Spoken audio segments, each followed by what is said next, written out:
اور اسی کتنے خوش نصیب دور چ حضرت جی مولی خادم مفت سنائی جا رہا. ایک صحابی مدینہ پاک تو مصر چل کے گئے, انہاں کہا ایک صحابی کو حدیث ہے جڑی کسی اور کو نہیں لگی. انہاں کہا میں صرف ایک حدیث واسطے سفر کیتا ہے تے تانوں مفت سنا رہا تسی تھکے بیٹھے ہو.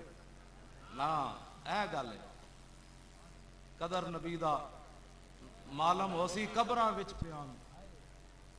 میرے جائے کتا تو اٹھ کے کہے گا ان کے بارے میں پوچھتے ہو, میں تو پوری حدیث پڑھ دیا گا. انہوں نے بارے پوچھتے ہو, میں پڑھیا سی حدیث سے چہرہ انور ایسے تھا, زلف ایسی تھی, پر آج تو پھر دیکھ لیا نا, تو میں پھر دیکھ کے پڑھ دینی حدیث. تے فرشتے میرے کو کی پوچھنا ہے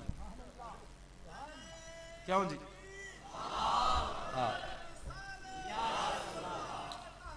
حضور نال پیار کرنا ہے. انل توجہ جی, انل حسن نا حضور کی بات کرو. میرے جا کتا ایتھے مر جائے, رستے مر جائے, لاہور جا کے مر جائے, ہمارے حضور کی بات کرے نا. ہاں جی, ساڑھے حضور کی علماء اہل سنت کو چھوڑے, اب لبیک کا نعرہ ایک دے جو دیا آپ کو, اب یہ لگائے. ہاں جی, بہت سارے لوگوں کو پریشانی اور پریشانی ہو, یہ پریشانی دیو نہ بندہ مارنے دی لوڑ ہے نہ جلوس کڈن دی لوڑ ہے. لبیک دا نعرہ لائیو کہتے ہیں کی ہوئے, کہتے ہیں کی ہوئے.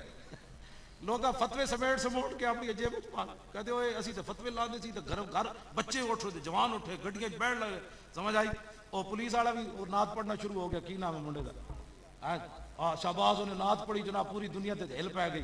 کہندا ہاں جی میرا مائی صلی علی, کی کہندا بس میرا مائی صلی علی. او پوری دنیا تے پولیس والے جناب اودی دھوم مچ گئی. حضور دا نام لے کے تے ویکھو چلے ہو گل کرنا.